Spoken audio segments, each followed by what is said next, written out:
Yeah, I think girls in the US focus more on the looks, and girls here focus more on like what have you achieved. Oh, if I have to put my height, you have to put your weight. If you don't pay the bill, you're going to be judged. If you're in the dating culture, maybe you're not looking for something serious. The Russian dating app, it has like height, it has it as like something you fill in. This is an episode of Peach and Coconut podcast where we talk about cultural differences between Russia and America.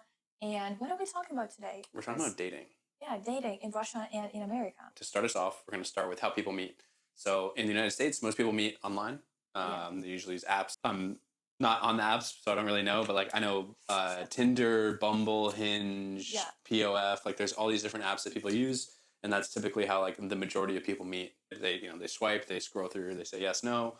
What are some other ways on how people meet? For example, you say you're not on the app, so how do you meet people? So I prefer to meet people like organically. So either just like randomly on the street or like in a cafe or restaurant or whatever, or through whatever like work or volunteering that I'm doing. Like I prefer to meet people that way. So if I'm like volunteering somewhere, it's nice to know because that same person has like similar interests and similar values. So you automatically have this like thing, this area of interest that you agree with. And I think that's really cool. I know also people are meeting, like you can meet at the gym or you can meet at like a run club or like some kind of like, flag football or like softball team where everyone's together and it's kind of chill, kind of relaxed, and people are just having fun. So that's like another new way or a new area in which people are meeting. Absolutely. Yeah, I think in Russia, the situation is very similar. People meet through the apps a lot, but I think the app culture is different compared to the US. Maybe I'm wrong, but it's not that, like, it's not like a part of your life. It's not part of your lifestyle to go on dates. For some people, yes. For most people, it just ends up being maybe like 3 dates, and that's it. 3 dates with different people. Some of my friends met their significant other this way, but it wasn't like 200 dates, or it wasn't like 3 years on the apps. That culture, I think, exists, but not as much as in America. So more selective, you'd say. It's more selective, and people don't really take it as seriously and meticulously. And there's also a lot of weird people, not weird, but like there's a lot of people that look for something casual on the apps. There's a lot of people, and I know that it's a worldwide problem, that, like me, that are on the apps but don't check it, so you never can build actual conversation. So it's very frustrating for everyone. So me personally, I'm like, that's like, I don't have time for this. I don't have energy for this. I don't have, like, everyone just has a lot of matches, but nothing happens. Nothing transpires, Yeah, but I feel like it's just like action bias, when we prefer to act. So like if you're on the app, you feel like you're doing something. You're putting yourself out there, whatever. But you don't actually. But to what you said, I think meeting people in Russia organically is harder because there's no small talk. People don't casually ask how is your day going in cafes, etc. So it's only possible to meet if you have similar hobbies.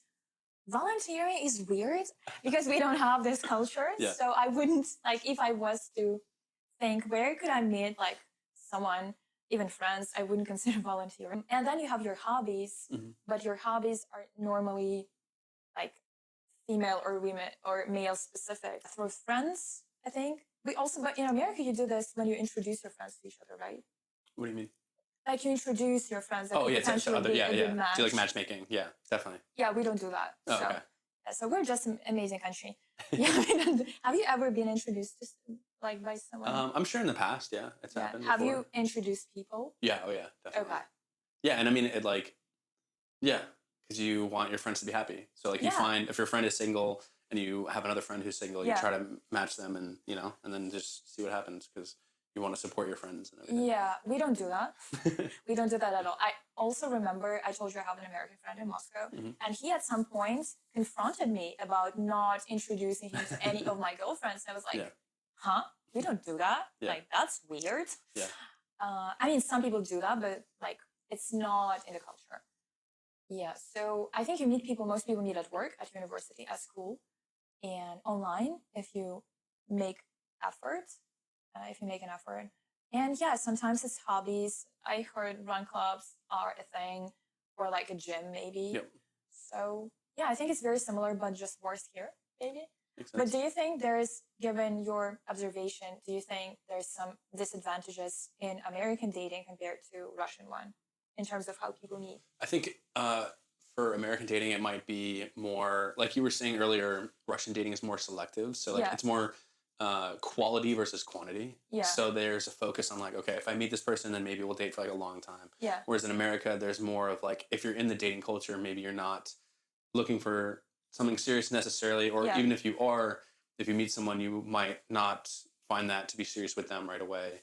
So it just depends. But I think, yeah, more of a quality versus quantity here. Yes, I agree. So I think we don't have this approach that, oh, I'll go to 100 dates and then that will be fine. Yep. And it goes with people not really being that invested. That's what I hear from American influencers. But in Russia, it's often people met at work, they started dating, boom, they're a family. Yep. And this is very common because many people, including men, they are family oriented. People just want to have stability. They don't want to have, like something unstable. So there's a lot of men, despite our pop culture basically advertising that, for example, men want to have, this party lifestyle, whatever. I feel like there's a lot of both men and women in Russia that just want to have stable relationship and not worry about it. And also because of social pressure that tells you that before 30, you have to have like married and have kids. Yeah.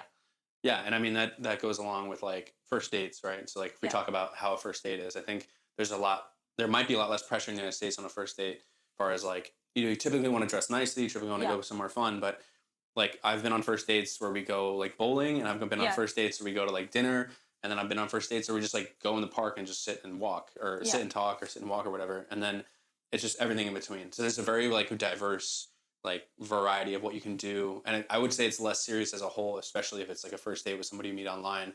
It's not necessarily going to be something super serious.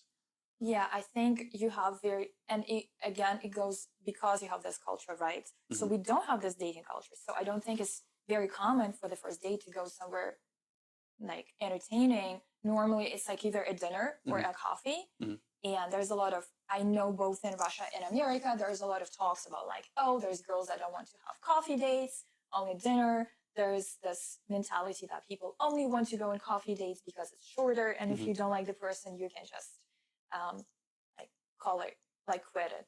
And so one of the best like pieces of advice I heard online was like having a FaceTime date, or like a Skype date before you go on a first date. And I think that's like some of the best advice I ever heard. I haven't used it, but I think for a lot of people, if you talk to somebody online, you're not on the phone or not on Zoom or whatever, but you like text back and forth, and then like, okay, you decide we want to go on a date. If you decide you can go on like an hour FaceTime date, then you can like decide, okay, from here, now it's like, now I'm more invested. Now I like this person. Now I want to go on like an actual in-person first date. And I think that that's like an evolution of something that technology has given to us. And I think that's really helpful for a lot of people. And I think that that's a good piece of advice. Yeah, but I know that people do that a lot in Russian online dating. Not a lot. I know some people do it. And before having like been in the space where I heard people about dating in general, and I realized that it was okay, that was weird for me. I was like, why do you want to call? Like, that's weird. But now I understand it. But I remember I offered it one time because a guy asked me out on a date, and I was like, oh, do you mind if we like just call and like see if there's a vibe? And he unmatched me because like I understand to some Russian culture, to some people it could sound weird. And he was like, what, do you want to check like if I don't remember what he said, like adequacy check. I was like, yeah, just like the vibe. Yeah. And he didn't get it. And I didn't even judge him because I was like, yeah, I was the same in the past. But now I think it actually makes sense because your banter over text is so unreliable. Yeah, it's limited. And sometimes people ask their friends what to reply. So it's like not representative of who you are. And it could be way, way different. And I think that goes into like expectations. So like, what do people expect of each other on the first date, or like later on in a relationship and stuff like that, if we can get into that. But I would say like on a first date, there's very like low expectations for, I'd say just like men and women as a whole. I mean, there might be this expectation for guys to pay, or guys to like go a little bit more all out than what they would normally do. But I know there's also a newer part of the culture that says you should split the bill on the first date. Oh, really? And you should, like that's like a big discussion of like women. Yeah, that's like a whole back and forth. Some people think you should split the bill. Some people think guys should pay. Some people think the women should pay. Like it just entirely depends on what, sort of allegiance you have in that idea. But that's like a newer aspect of like dating culture in the United States. Interesting. So, no, in Russia, guys pay the bill, and the girl isn't supposed to offer to pay her part. Like it's assumed. And for some men that I know are conservative, because I get asked out occasionally, so I don't even offer if the guy, like, if I see that he's very, like, manly for, like, Russia, he's very conservative, so I don't offer, because I know that he didn't even, like, make a scene. He's just, yeah, my card, like, come on. If I see that the guy's more, like, maybe from the startup culture or something, I would just offer just to be polite. But again, people get weird about it. Yeah. Even like my colleagues, my clients at work, they are businessmen. They are better off than me. And they occasionally take me out to lunch and they always pay. And even sometimes when I was, like when they helped me a lot and I invited them for lunch to say thank you, they still paid the bill because for them it's weird to not pay for a woman. Yeah. And even like, I think a couple of days ago, someone paid for me and I was like, oh, like I can leave a tip. He was like, are you serious? Like, no, like I'm leaving the tip. Like, yeah, like that's it. Yeah. Yeah. So, and on a date, especially if you don't pay the bill, you're going to be judged by female community very harshly, unless you come from specific, very liberal, very tiny subset of these people in Russia that graduated from particular university and faculty. Yeah. Philosophy at HBC or something. I don't know, but like I've met only one couple like this that were super liberal. Yeah. Apart from that, women aren't supposed to offer. I know that some women offer. Some women think that if they don't like the guy, they would prefer to pay for themselves. Some women, not. Yeah. I know that it's a thing in America though. Yeah, it is, and I think like there's this back and forth between guys don't want to go out, take like 10 different women out on dates, have to pay for all this, and then go broke, and then none of the women call them back, and then they're like, you know what? And I think you eliminate a lot of that with that first FaceTime date or that first Zoom date. Is like you get rid of a lot of the people that just want to go out. You know, I'm not saying it's a lot of people, but there's a percentage of people that just want to go out and get a free meal, or guys that are, you know, just trying to do that or whatever. And I understand that, right? There's an aspect of the population that does that, and you want to avoid that. So that's where that, like I said, that first, you know, video call date really helps because it eliminates a lot of the necessity of that. But speaking of that, I also want to defend, because if this video makes any good, there's going to be people in the comments that are going to say that Russian men are simp and Russian women just aren't human beings, that they can't pay for themselves. I want to say that it's a culture. And also I want to say that I feel very pressured when I'm with a guy and I know that he's going to pay for the bill. I feel unless I know the guy makes a lot of money, even if he does, I feel very pressured not to order something expensive. I'll probably order something very modest just because I don't know, like, and I've talked to my girlfriends, many of them feel the same way. Yeah. Like, wouldn't take dessert because it's not about the like free meal, it's about the gesture. Yeah. And for me, that's fine if we go to a coffee place, if it's not expensive, like it's not about getting a fancy meal. It's more about being like taken care of for whatever. Yep. So I want to say that, yes, there is culture of girls that want to, you know, go to very fancy meals and stuff. And I don't think they should feel guilty because there's a whole different culture, you know, of this expensive looking women, rich men, they just play their own games. That's their business, like whatsoever. But also here is just culturally like accepted and expected. So yeah, but I don't know when, like now I'm fine if guys pay for me at any point. I think earlier in life I would reject if like I knew the guy likes me and I didn't, and if we were kind of like colleagues or friends, I would not let pay for myself. Now I don't care. I'm like, yeah, getting free dinner, that's fine. Like you can pay all you want. But I know that also there is this thing in America or maybe in Russia, if the girl doesn't let the guy pay, he could take it as, oh, she didn't like me, right?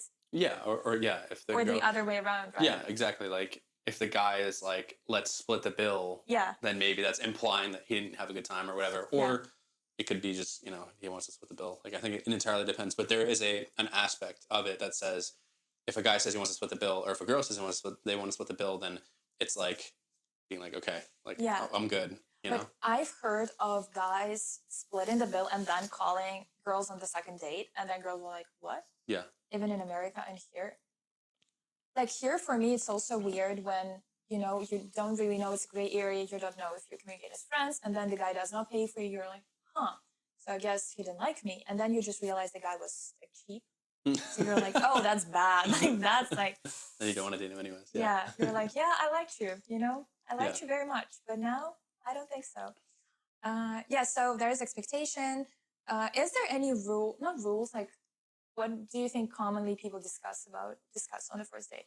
I think people talk about like what they like, what their interests are, what their values are, and then like what they see for the future. Like what do they see themselves doing? Do they, are they working? Are they going to school? Yeah. Like what are their like future 5-year, 10-year goals and things like that?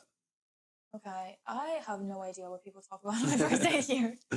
Yeah, I have no idea. No, I think people actually are just trying to make conversation since we don't have small talk. And I think they're trying to find something in common if they talk about their hobbies.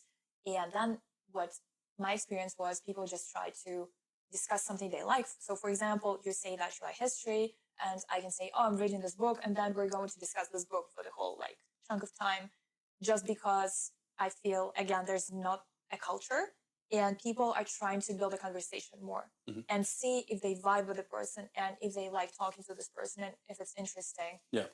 So yeah, but in general, there's also people that are kind of taking dating seriously. They also talk about their expectations, etc. What do you know what people put in their profile on dating apps? Ooh, yeah, that I haven't had a dating app in many, many years, so I don't really know. But I know like there's this generic like stereotype that like all these guys always have a picture of them holding a fish. Like that's like the joke. Yeah. Or there's like a big discussion about height. Yeah. For men. Right. So it's like women want to see the height of a man on his profile. Yeah. And men are like, what does it matter how tall I am? Blah, blah, blah. Like, it doesn't matter. Like, or like some guys will be like, oh, if I have to put my height, you have to put your weight or something like that. Like something like really ridiculous. Horrible. Yeah. I don't know. I personally, like, I'm trying to think if I ever put my height on there or not. So I'm not sure. But the Russian dating app, because Bumble, Tinder, Hinge left Russia. Hinge never existed here. Now we have Russian dating apps. And the most popular one, it has like height. It has it as like something you fill in.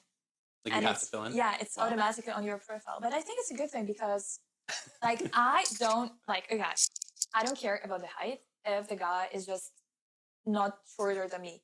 Like if he's shorter, I would feel like. So there should be like a minimum requirement is what you're saying. Yeah, like be the same height. Like I don't care. Be the same height even if I don't wear heels. Like I don't care. So like you could put your height. Yeah. And then be like, only match me if you're my height. No, I don't put that. I just. But that's what I'm saying. Like as a different way to. I think it's also for guys. It looks the same. It works the same way. I don't think guys want to date a woman that's taller unless she's a model. Yeah. I don't know. That's a good question. Yeah, like. But like, how many guys tall women are there versus how many shorter men are there? I think that's the difference. Yeah, but I mean, unless the guy's so confident, and again, we're in Russia, right? So there's a lot of cultural expectations. So I feel just uncomfortable if the man is shorter than me. And again, I'm not saying that he has to be tall. I'm saying he just preferably shouldn't be shorter than me by like by much. A whole foot. Am I asking for too much? I'm not tall. Like I'm not that tall. I'm pretty like standard height.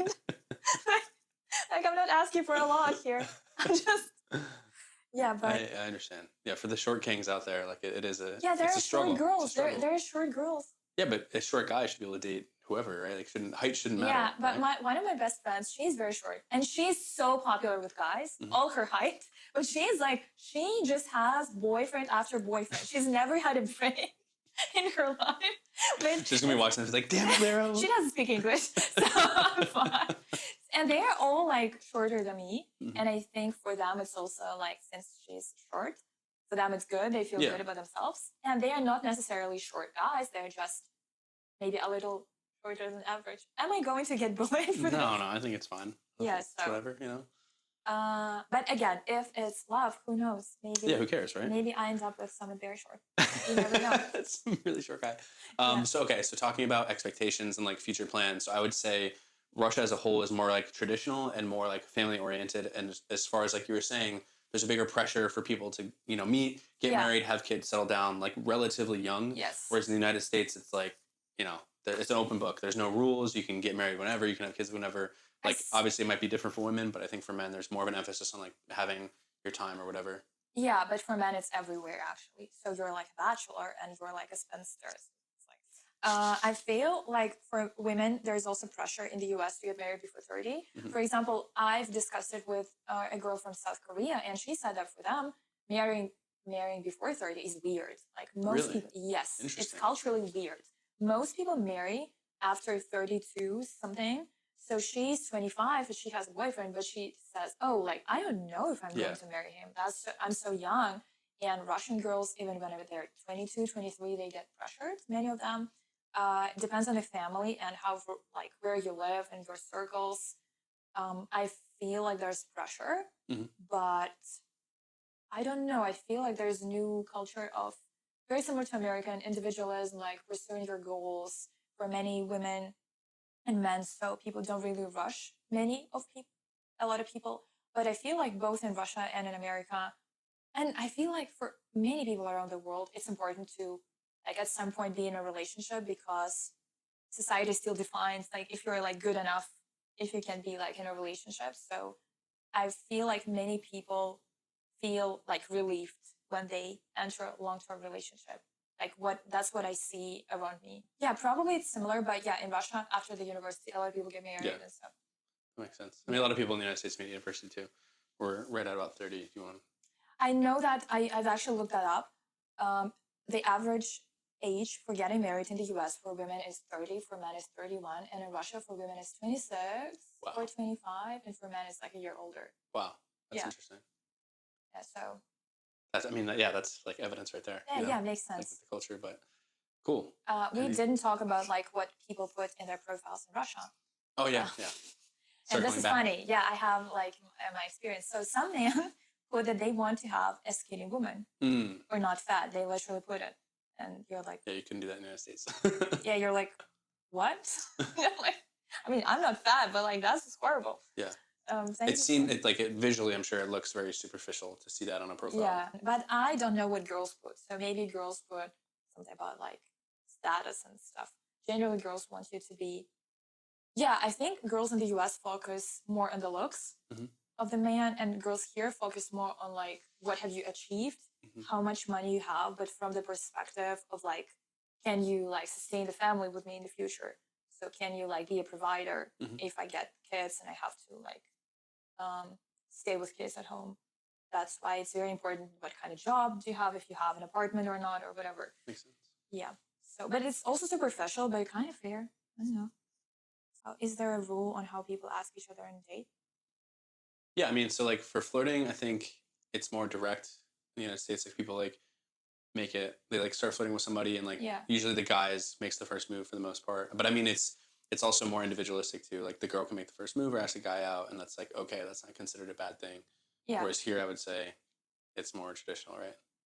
I don't know what is traditional. Here, it's more like so many stars have to align. I know that both for American and Russian men, and for all men, I think there's this fear of being rejected. I feel like men. I think it's everybody, yeah. Yeah, no, but I feel like women can get rejected and be like, oh, okay, that's not a guy for me. And the guys take it more personally. That's what I see from the observation. Yeah, but maybe I'm wrong. I don't know.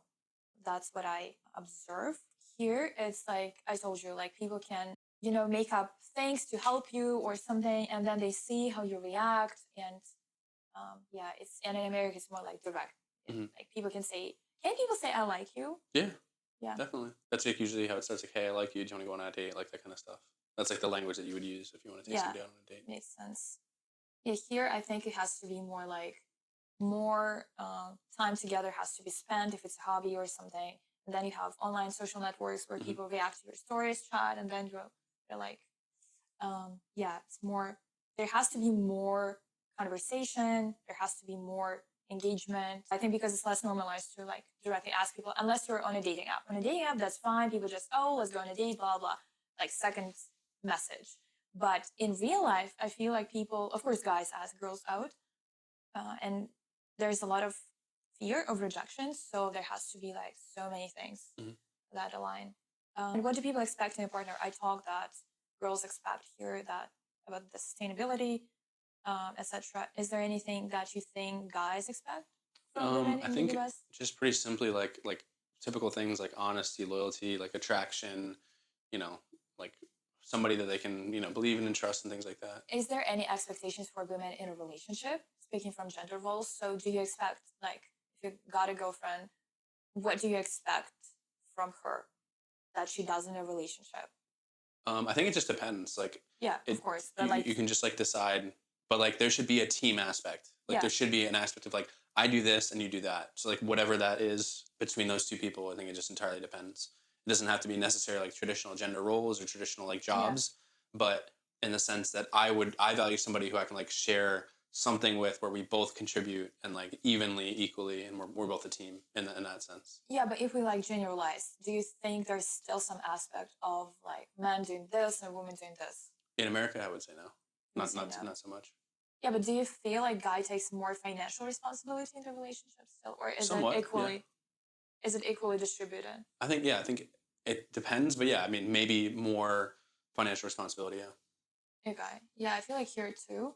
In more traditional couples, it's expected that woman does a lot of chores at home, but man does all the chores that are manly.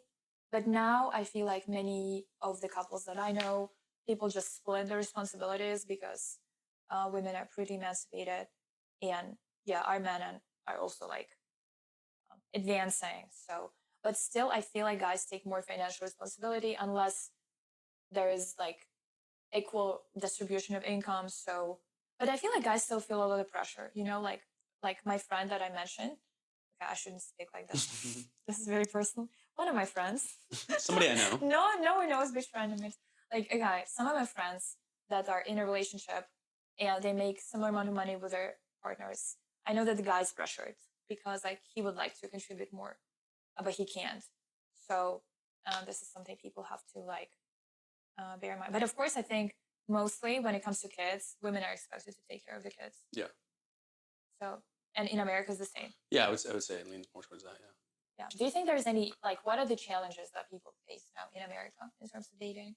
I think it's just honestly meeting, like it's just getting off your phone and meeting people. It's just a matter of like actually face to face time with people. Yeah. Not feeling lonely, actually going out and making connections with people and feeling like they have some kind of, camaraderie with people. Yeah, I feel like here it's the same issue. Like it's very hard to meet people. Mm-hmm. And it's like even if you're making an effort, I have a lot of girlfriends that are trying to like meet people and like it seems impossible. Mm-hmm. So yeah, the same issues. That was an episode of Peach and Coconut Podcast. Peach and Coconut Podcast. Peach and Coconut Podcast. Feel free to talk about it in the comments, like, share, subscribe. Let us know if you agree or disagree with us. Yeah. Awesome. Comment, subscribe to our channel, and see you in the next episode. Bye. Bye.